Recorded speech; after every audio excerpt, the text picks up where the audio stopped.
Hi artists, so we're going to continue our animal eye unit. Those of you that are working only at home, this is a great tutorial for sketching out your eyes. So those of you that don't have oil pastels, you can do this simply just with a pencil. You could also adapt it to using a ballpoint pen or really any type of pen. So first, start by sketching out your eye. Sometimes simpler is better. I started by sketching out the little details of the scales because I did something a little complex such as the chameleon scales.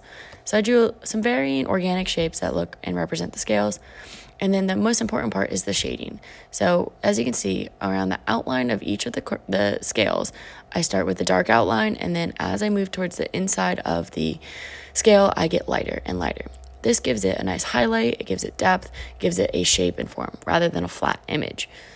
I'll post another tutorial on working dark to light as well. This next video is me sketching out a polar bear eye, focusing on the details and the shape, just getting really the light forms correct. Notice how lightly I sketch out the initial eye because it's just going to gradually get darker as you work in layers. I started with the pupil, just layering it in with just using the side of my pencil, not the tip, because the side of the pencil will give you a nice easy shade.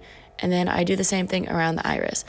Notice how I go from around the pupil to outside, kind of like a firework, and then it goes from dark to light.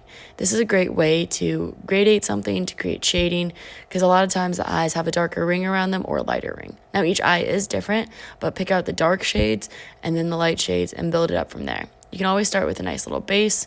And because I am working with a polar bear here, my polar bear doesn't have a lot of color. So I go in and I kind of map out where the darks and the lights are in the fur, and then I use just a flick of my wrist to kind of create some nice organic hair strokes. But notice how I'm not going over the top with the hair strokes.